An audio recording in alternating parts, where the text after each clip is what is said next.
The ModernJeeper Show, the show about Jeeps, Jeeping, and Jeepers.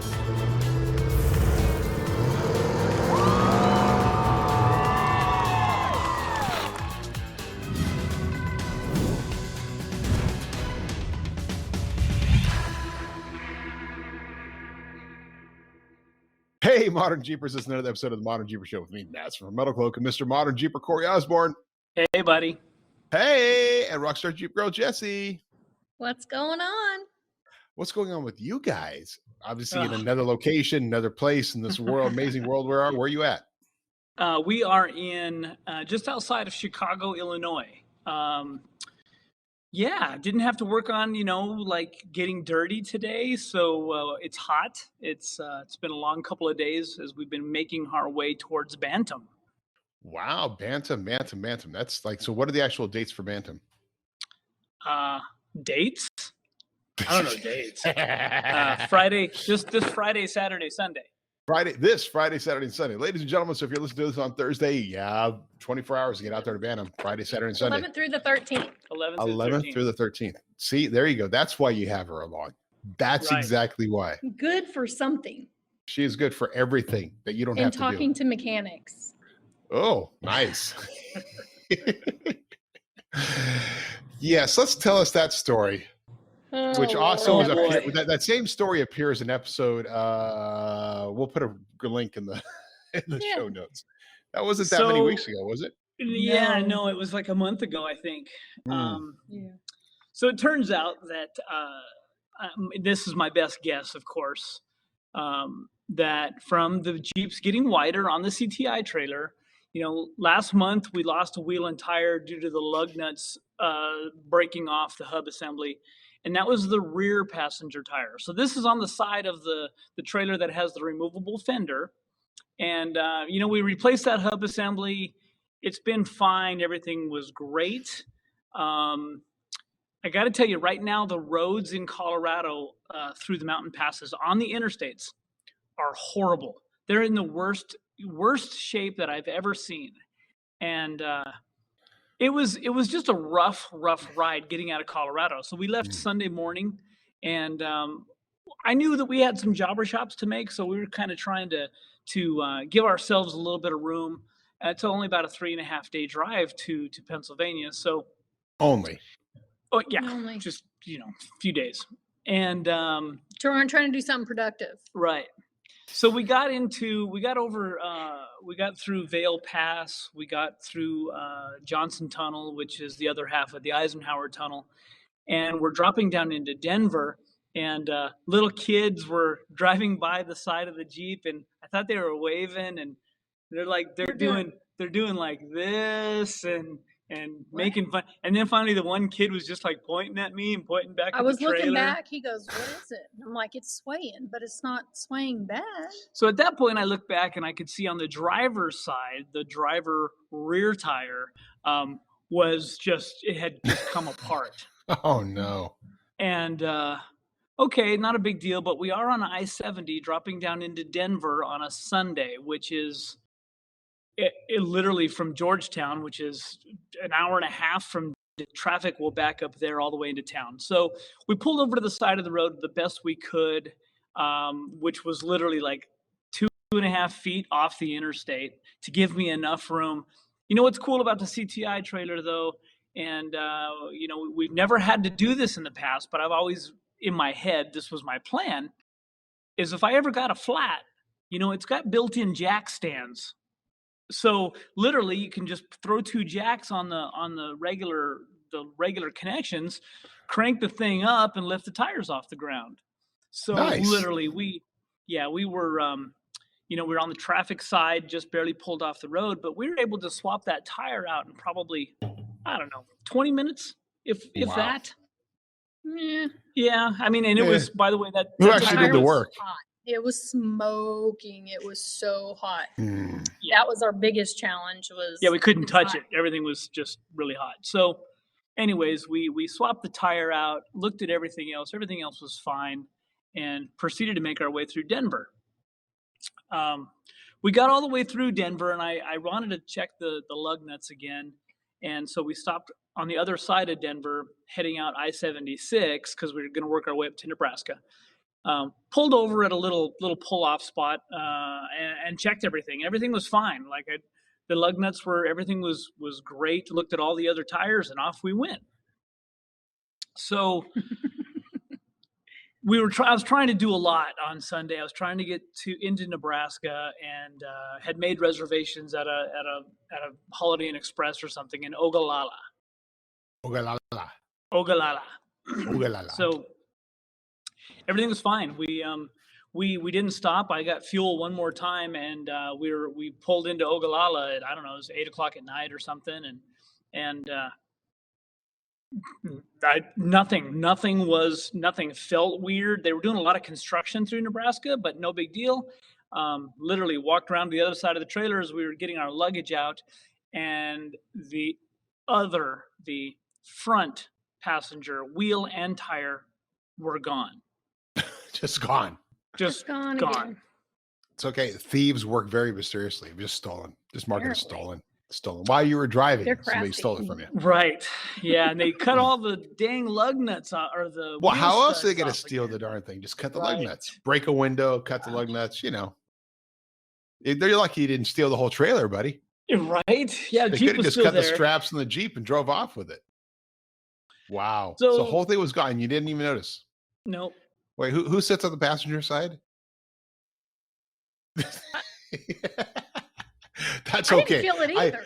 It is weird that 2020. I mean, we have had incredible luck with these trailers. I remember in 2014 going cross country and seeing posts by friends of ours out there. Guys like John Cappa having blown out wheels on the side of and thinking, wow, we've been really fortunate in all these years not having these. And then I had the problem with mine beginning of the year on the way to EGS, right?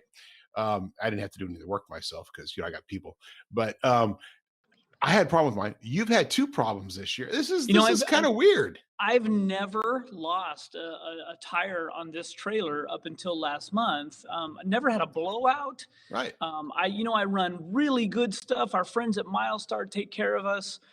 Those are Steel Pro 14-ply tires. They're beasts for tires, and we've just never had any issues at all. You got what, like 160,000 miles on that thing or something?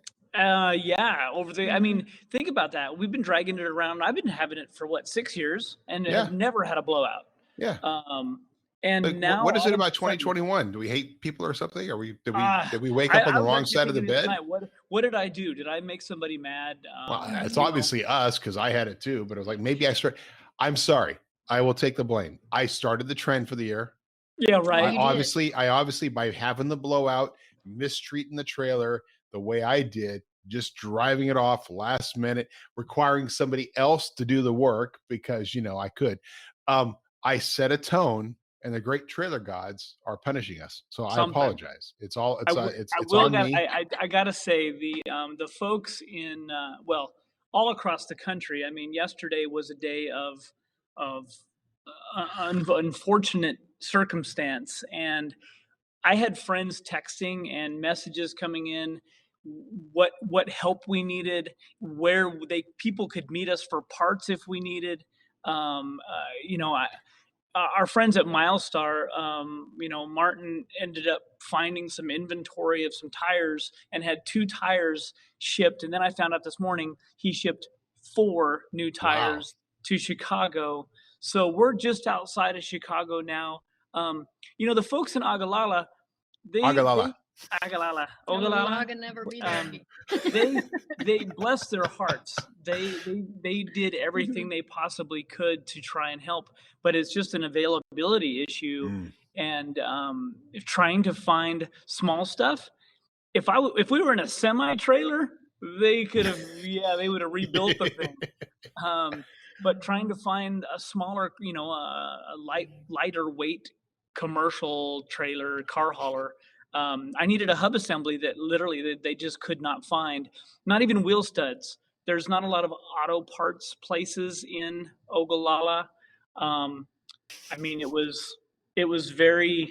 were down about 6.5 hours searching for parts. Wow. And What a kink that puts into your plans. I thought that's the worst part.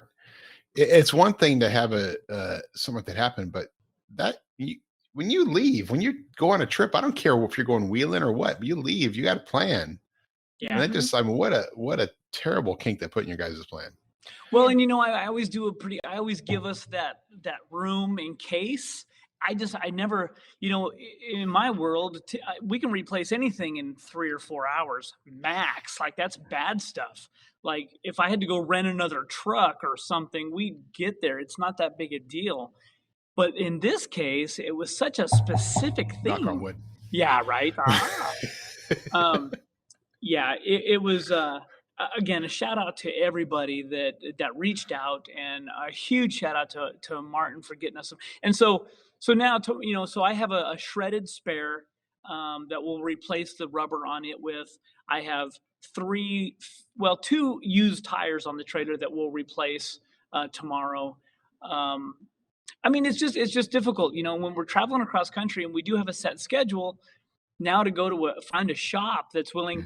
This shop yesterday, this diesel repair shop, they dropped everything they were doing to help us out, and that's very rare. Everybody is so busy. It doesn't seem to be that rare when you have Jessy with you. Well, this is true. That's what happened in the last shop, right? Like, everybody stopped what they were doing and came and helped you when Jessy walked in. She was asleep.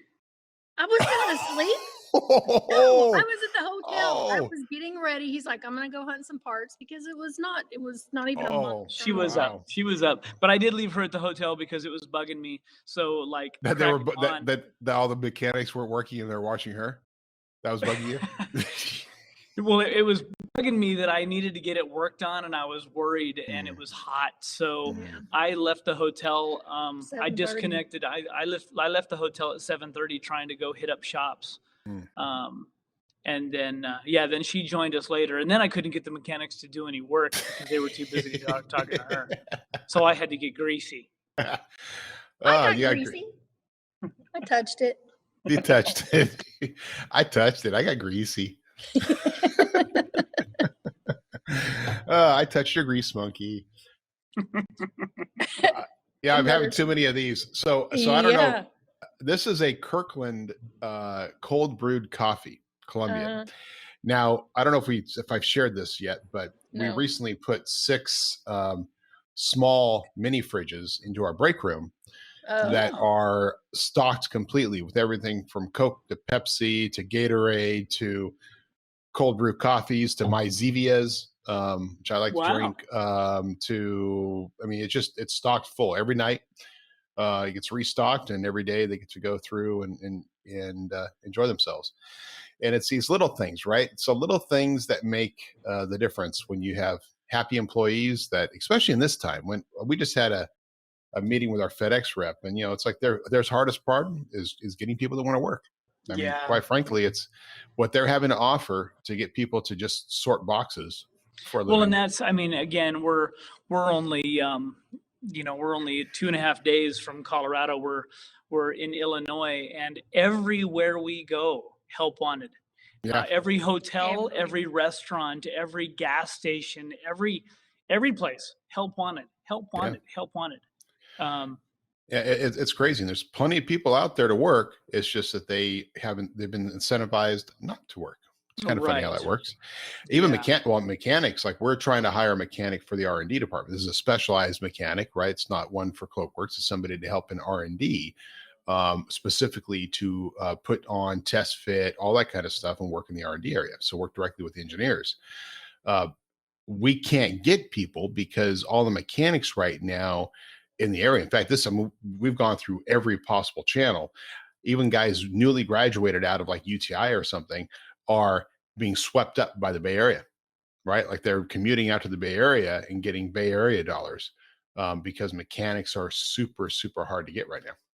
It's kind of, because the guys that aren't very good, well, they're just staying home, getting the stimulus checks. So, it's very interesting. It's such a, I don't know when you see the other side of it, and it's really the delays that we all see, whether it's in manufacturing or even food and those kind of things. The lack of people goes deep. So in the production of of sending out raw materials or getting that truck to deliver your food to your restaurant. It's not the help staff. It's not that the people can't serve us. It's the people can't even get the food to us to serve it. Right. So that is the biggest challenge. I mean, because you have to have truck drivers. Truck drivers are in short supply. And it's amazing. Excuse me. It's amazing absolutely how the chain of events that is occurring to try to get something from A to B we're seeing again, we didn't see this going to Florida, but this week, all of a sudden I'm looking at hotels, because I don't book multiple days going across the country because we don't know how far we're going to get. But we're seeing again, everything's full. We checked in here and it was one of the last rooms I could get in this area, and we're actually at a Hampton Inn tonight. The Holiday Inn Express and the Best Western are right across the street, booked, full. This isn't a place where it's a tourism. These are all people traveling through. So I meant to ask you, Holiday Inn Express, do you feel any smarter the next day? No, but I can always just say, well, last night I slept at Holiday Inn Express. Yeah, that makes you, I can give you a certificate too. I feel weird saying that in a Hampton Inn. Hampton Inn. Do you feel like you're in the Hamptons? No, I'm in the so we thought for a great idea. So the truck and trailer are parked right outside the windows in the pool area. And I thought, well, we'll do the podcast from the pool section, and I'll turn the laptop towards. Well, number one, so you have to make an appointment to be in the pool area because it's only one group at a time for an hour. So we're in the pool area. There's another group coming in at 7. Of course, it's 6:15 here. So, so we got 45 minutes to wrap this one up. It's I know we're going to talk about for 45 minutes. Oh my God. It's funny. We can't go to the pool, Can't do it.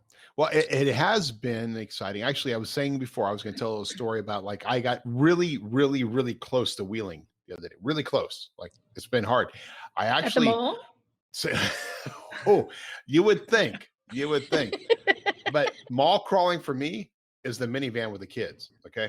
So just saying, I got it lifted a little bit. And, but no, we actually, I went up, you guys are all familiar with Cantina for the Con. Yep. Right. So Cantina for the Con obviously didn't happen last year, and they've been trying to kind of revitalize it. And it was having some struggles the last couple of years. Well, it's back. But now it's back at Rob's Resort. Now, Rob's Resort is also known as a Crystal Basin Mountain Resort, which was then known as Rob's Resort before. This is there's a guy named CJ Craig. I always remember him, CJ Craig. We go way, way back in history. There was the thread, the one that we refer to sometimes in Metalcloak as the thread. And it was a thread that occurred on JK owners, where there was a big debate going back and forth about how Metalcloak shouldn't be making suspension parts because they just do body armor, right? Well, there were some guys in there that was stirring the pot for our benefit, right? Obviously, people were going in there just trying to stir the pot and keep it going, right? Now that thread is huge. This is one of the guys. His name is Craig, and he owns this Rob's Resort. Incredibly talented guy. He does all the work out there himself. I mean, the welding, the building, and everything. But over the years, he has built Rob's Resort into this incredible camping area. So I went up there, which is actually on Ice House Road, and it's not too far from when you do the turnoff to head up to Loon Lake. There's no sign for it. You just see this little thing that says Rob's, and you just got to pull off. But it's a private area. They do concerts every other weekend. They have little mini concert events. They have people that have their RVs up there that are permanent residents or essentially throughout the summer, which I'm thinking about throwing mine up there because it's such a peaceful area. It's 150 acres, big field, so professionally done. Everything's all new and modern there. Trails that they've cut through the woods back there. So, but we went up there to talk about the Cantina for the Con. And so I was invited to go up and join the Rubicon Trail Foundation to look at what the layout is and what we're going to be doing. We're going to have the CTI trailer up there. We'll have several of our brands up there. Adventure Rack Systems, Cloakworks will be there in display, and the CTI trailer will be there, which is the first time the CTI trailer has been out for Cantina for the Con. So this will be Labor Day weekend. Saturday and Sunday. So it should be a lot of fun, but it felt great just driving up the road. I mean, I'm sorry, Modern Jeeper out there, probably shattering the image, but I haven't even been up the road in forever. It's been a long time. It's like, well, gosh, I guess because we don't even camping up there. It's been since the Rubicon Trail. It's like 2019. It's sad. It's sad. Now, thankfully, I have people around here that support us because, like, Will and everybody else wheels in this building, but me. Well, somebody's got to run the ship. We talked about that last week. I think when we were in Moab, we had that conversation a lot about where's Scott, Matson? where's Matson, how come they don't come out? Well, at the end of the day, somebody's got to ship the parts out the door and make sure that happens. So. Well, thank you. I think that's my excuse. Yeah, I don't know, man. I'm just drinking coffee. It's yeah, right. But I am excited because I am excited after all this time. Wheels and other stuff are going on to the Gladiator this week, so it's going to be finally done. Yeah, it was just great to be up there. It was great to be up there, great to be up and be that close to the trail and not turn around and just go drive the trail. And I took the Gladiator up there with, but I was like, no, I need to go home. But no, I need to go home. Good times. Yes. I think what I'm going to do, because we're looking for property, I think I'm going to put a rock obstacle in my somewhere on my 10 acres, just so I can go out there and stretch my legs and tell everybody, I went wheeling. It's gonna be a poser rock art. Right. Now, you're gonna need practice after sitting around for a year. Dude, I may need some. I need practice to drive these days. You should go to Skills Day. I heard that's a pretty good event. Yeah. One day they might have it again. Yeah. I rode my bicycle for the first time in forever. I rode around the block with one of my kids on my bicycle. I mean, I had to put air in the tires because it was so sad. Craig asked me a question because he said he had been out wheeling. I'm like, no. And this is a guy who's just talented. They have an electronics company. He's built his rigs. He builds his own. I mean, the guy just has so much freaking ability, right? And I hugely admire that in people. That's why I admire that in you guys, because you're hands-on, right? And you make the time to do it. Remember we talked about I can do it, but I never make the time to make it a priority. So I don't do it. So, but he does. And he asked questions. So what are your other hobbies? I was like, blank, raising kids. Well, no, what are your hobbies? What do you guys do? Raising kids. I camped in the backyard with my kids on Saturday. Raising kids. Raising kids. That's my hobby right now. It is odd that when we got home from, after we got back from Florida, and then even before Moab, and then we did Moab, and then got home again, I needed a couple of days to not think about Jeep, because and I ended up working on some Jeep boxes in my garage. But it is interesting that we become very, very focused and very driven. I still enjoy taking pictures. I still enjoy hiking and all that stuff, and we've gotten so busy, and it is Jeeps 24/7, and that's not that healthy. There has to be a balance. There has to be variety. So I've got a new solution for you. Instead of Jeeps 24/7, as of yesterday, as of last night, it's Ram 24/7, baby. I did see that. Yeah. Fine. Lock and load. Jeremy Rowan calls me right away. Hey, what about this lock and load Ram system? So the Ram lock and load finally went live. And it is, part of the delay was just material solutions, right? Because we have a couple different vendors that were providing some things like the pucks that we decided to use. And we said, can't get it from them, so we'll find another solution. So we found other solutions. This is the no shock edition that was released. So you can use your whatever shock you want to run.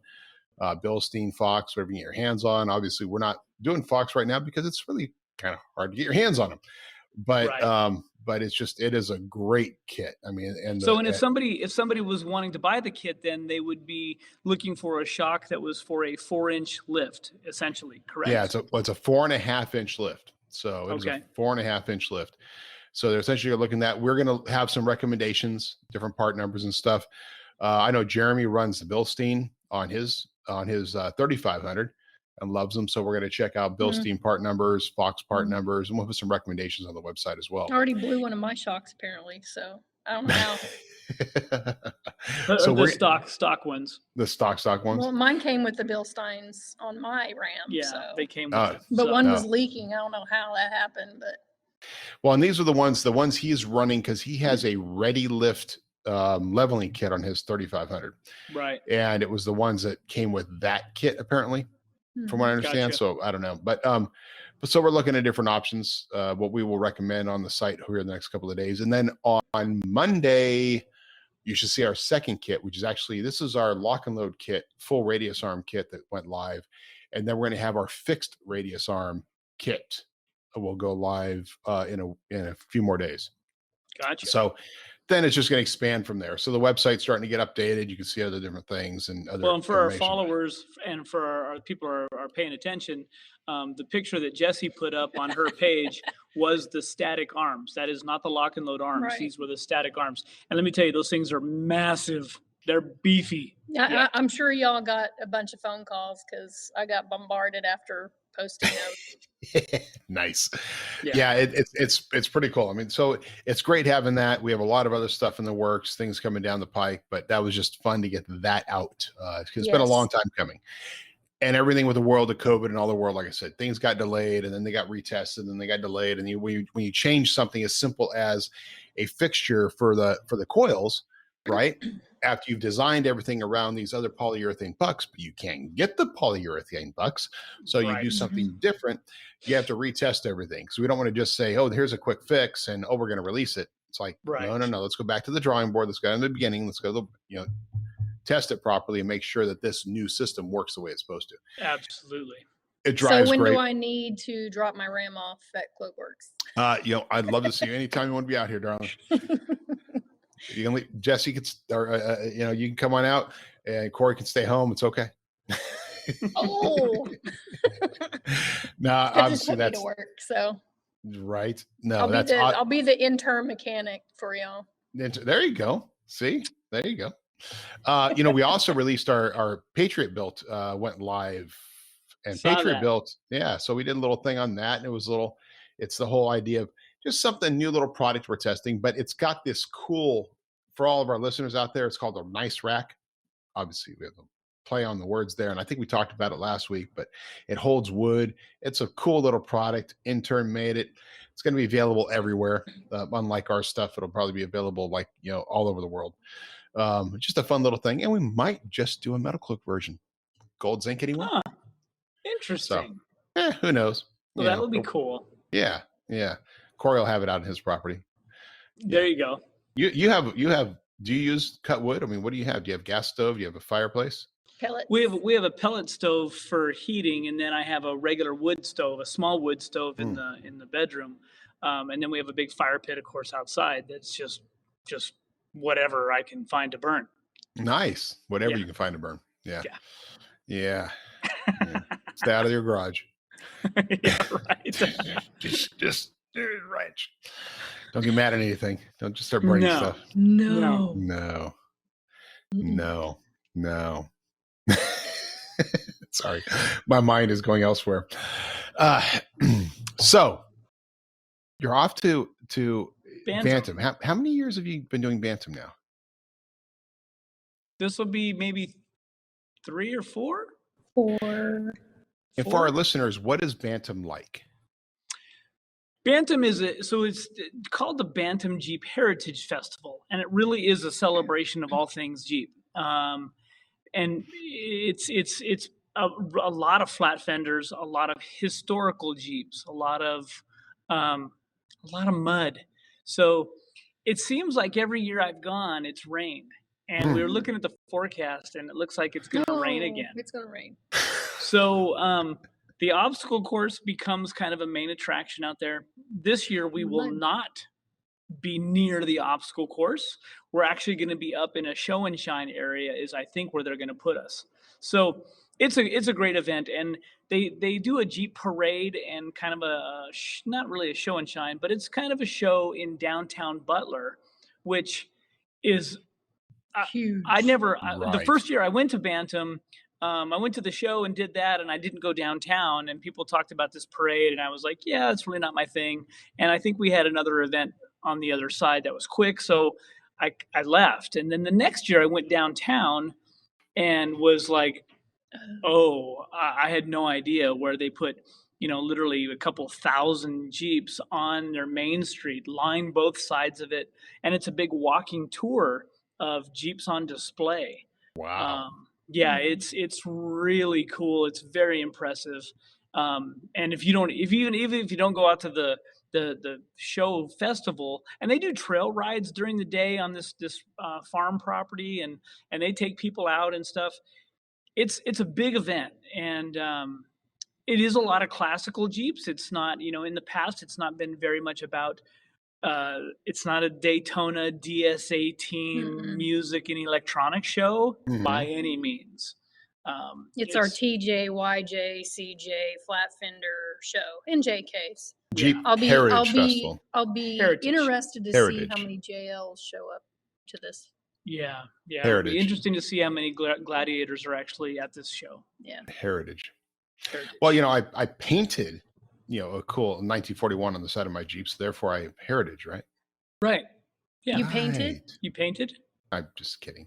I didn't do it to my Jeep. I'm talking about. For some reason, I was thinking to myself, 3-inch Home Depot roller. Yeah, dude, right there, 1941. I was thinking show up at your rig at NorCal Rock races and just paint the number on the side, right? Yeah. That should be. I wonder if anybody's done that. That should be a number. Somebody out there needs to grab the number 1941 for their Jeep. That would be cool. 40 center class. Jesse, cool. 1941. Yep. New idea. So one of our customers, his wife got a diesel Gladiator, and he was out there showing it, and she just kept apparently marking boxes, she wanted every option, right? Got it all. And one of the options was a decal on the hood that is all the different grills. Mm-hmm. I've seen the 1941 thing, but I'd never seen that. It had 4 or 5 grills on it of just the heritage of the Jeep.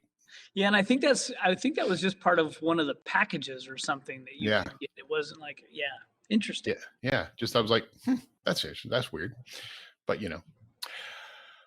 Oh, so after sorry, go ahead. Keep going on Bantam.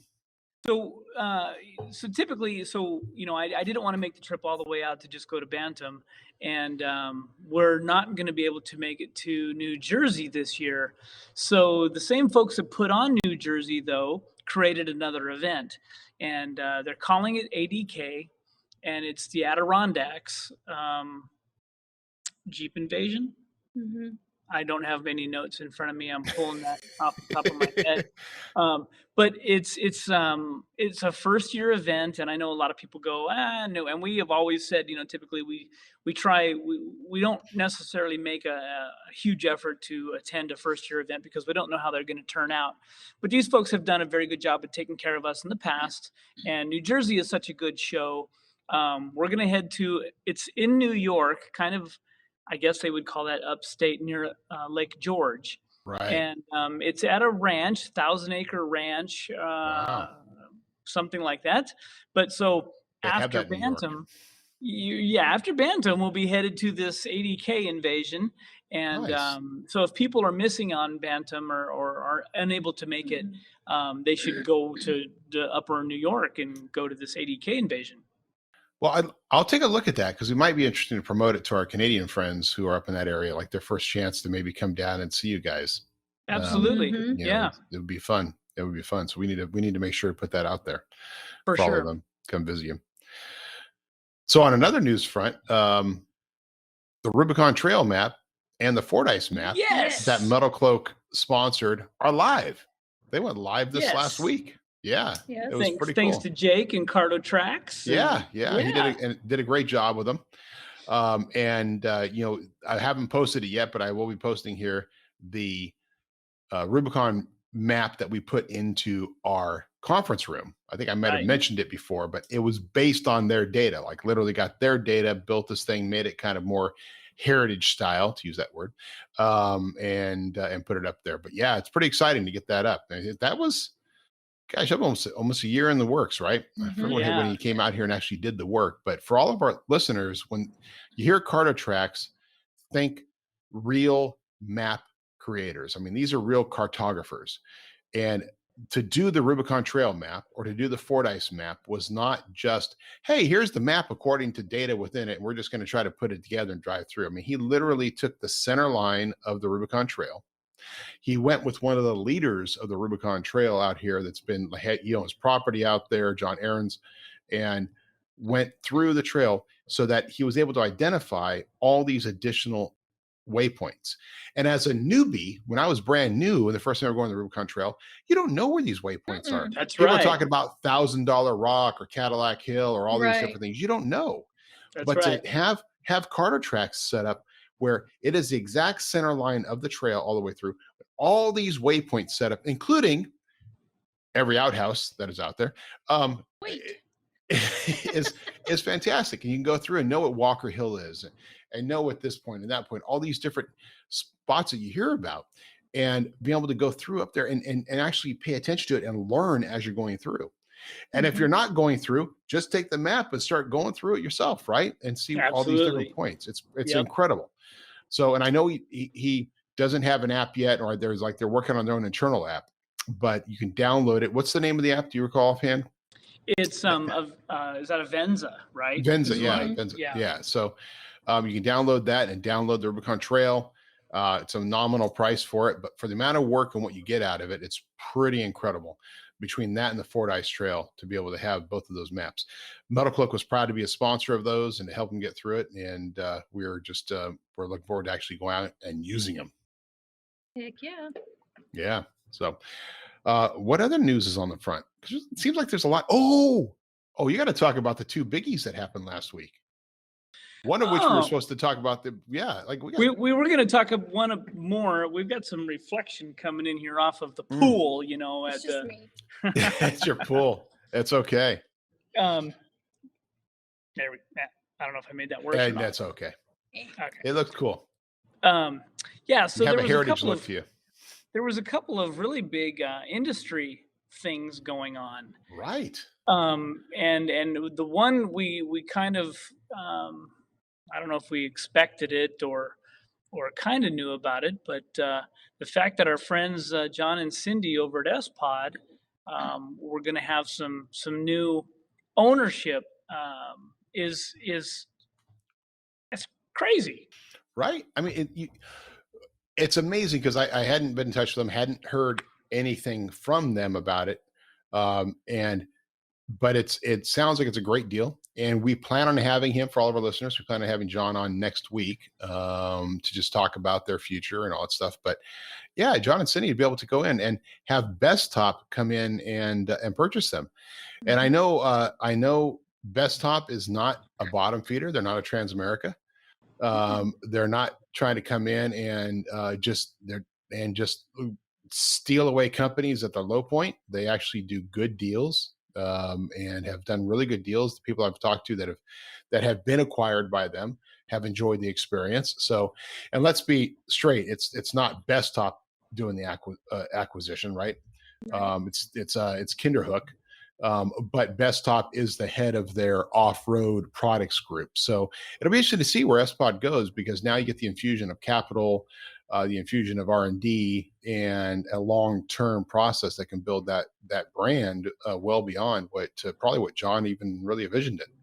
Oh, absolutely. I mean, Bestop's a really good group for us, a big supporter of the CTI tour and whatnot. And I haven't had a chance to talk to any of those folks yet.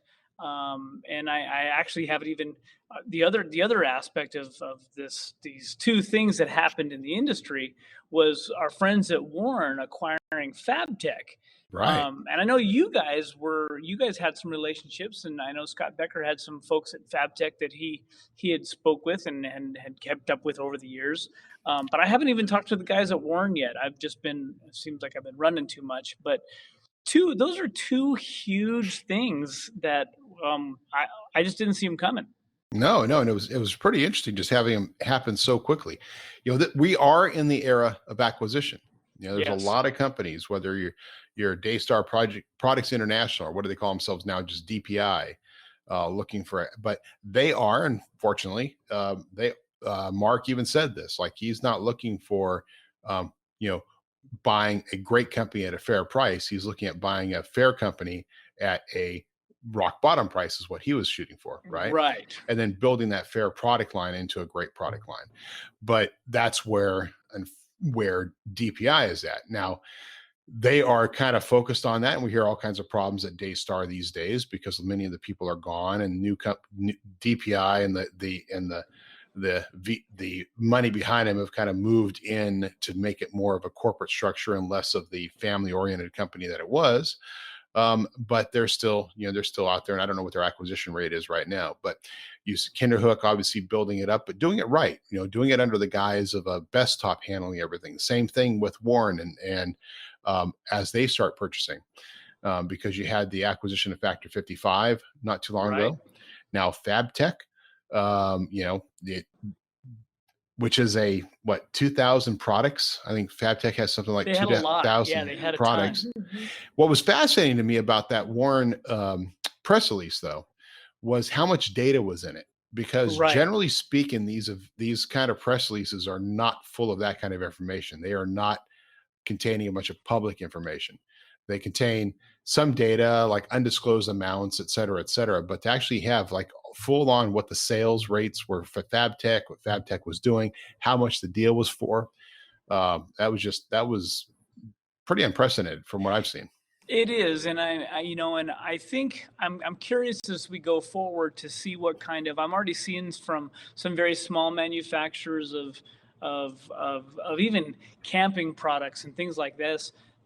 They're having to raise prices just because of not only material costs, but availability and things like that. And it's costing more money to bring things in. So I'm curious to see how these acquisitions play in if they start rolling out new things, or they start redesigning, redeveloping, re-outsourcing or resourcing some of this stuff.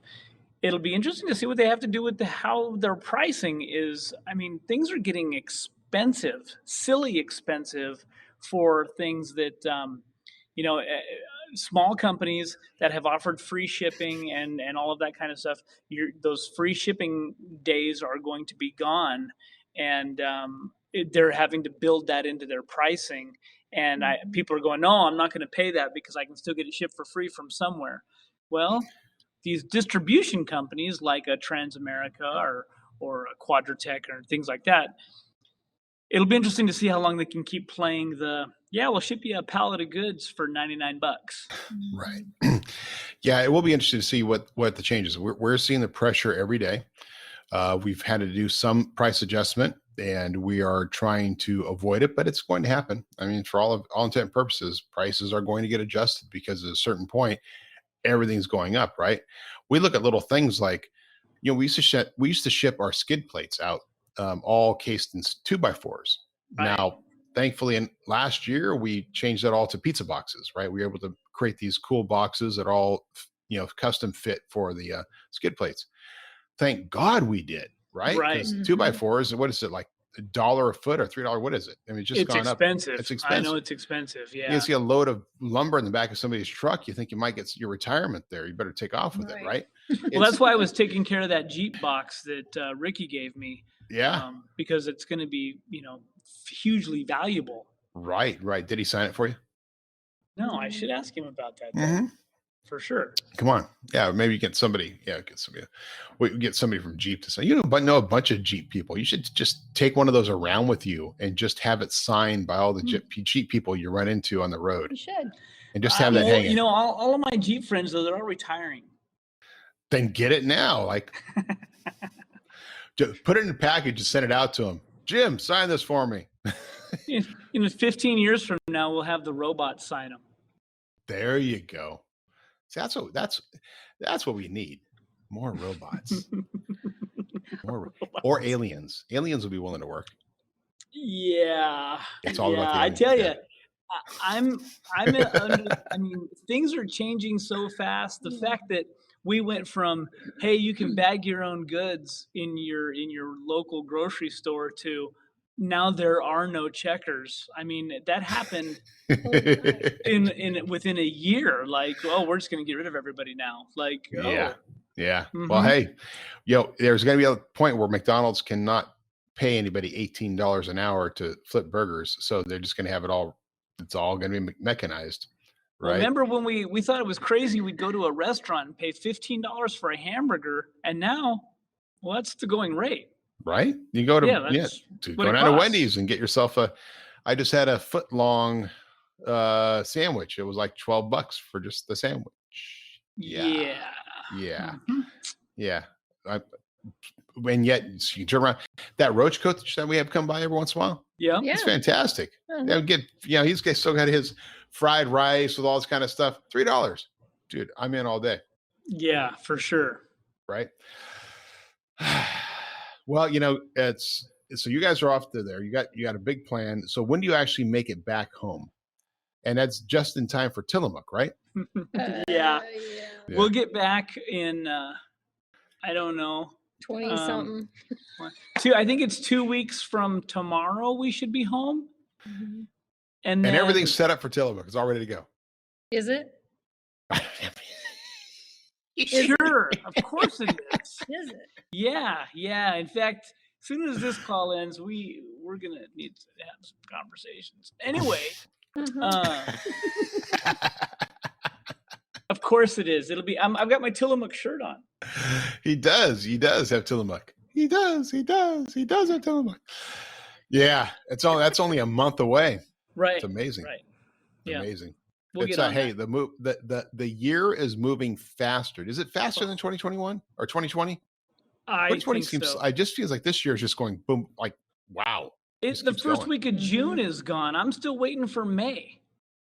Yeah.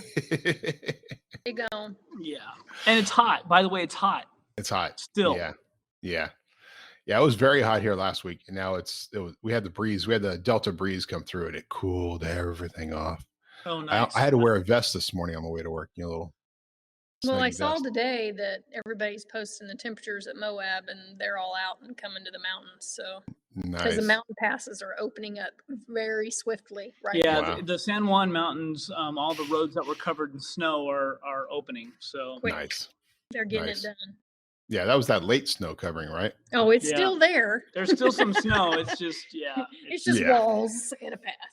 Wow. Yeah. Wow.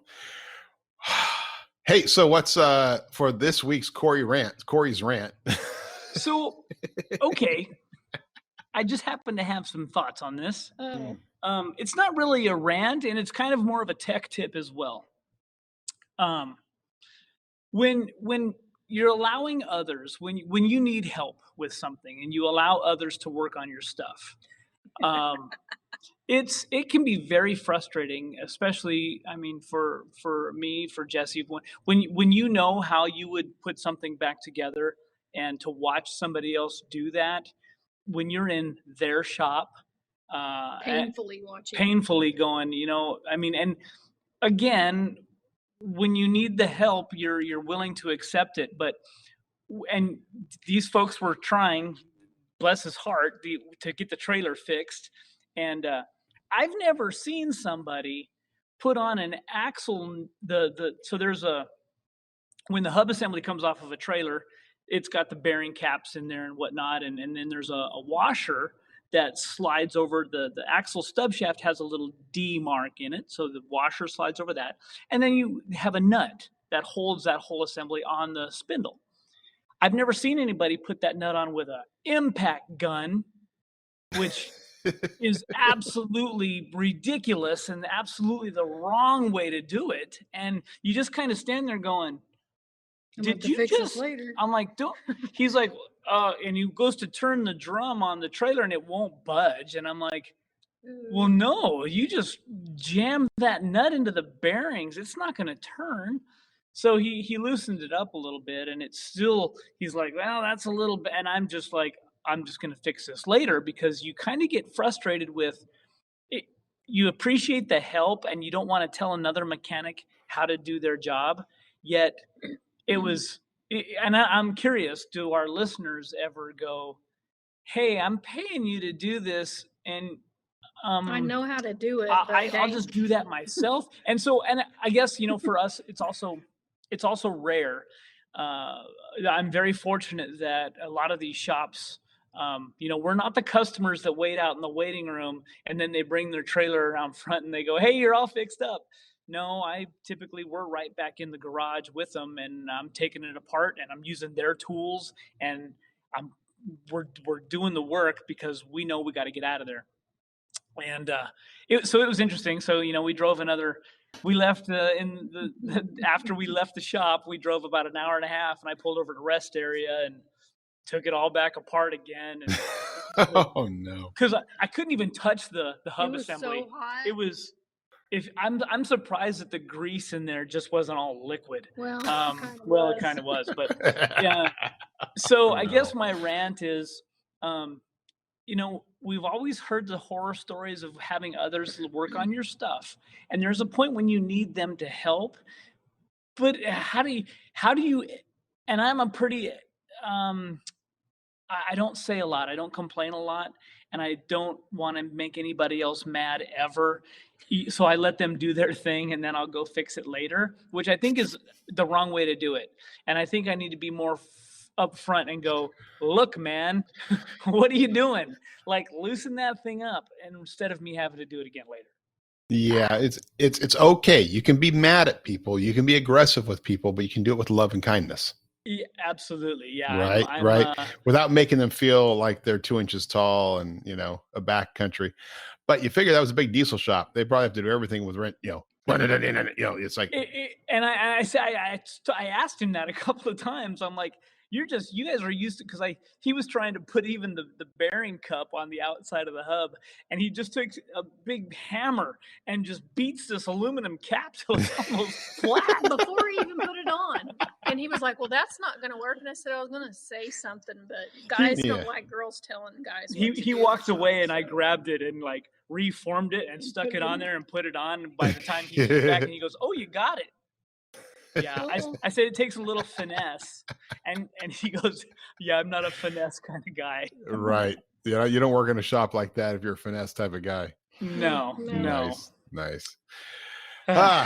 Well, it's the fun parts of being out there, the adventures and stories, the life that is Modern Jeeper and Corey and Jessy on the road. If nothing ever happened, if nothing ever went wrong, we would never remember or have stories to tell about it. So That's right.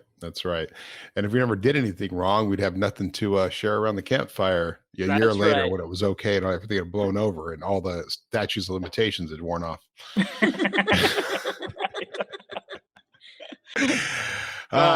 Well, that's great. Hey, another great episode. I know you guys are on a timeline here because somebody's going to want in the pool area soon. Yeah, they're going to kick us out of the pool. So they're going to come in there and go, hey, you guys didn't even swim. Like, what were you doing? We didn't even swim. This is reserved for swimmers.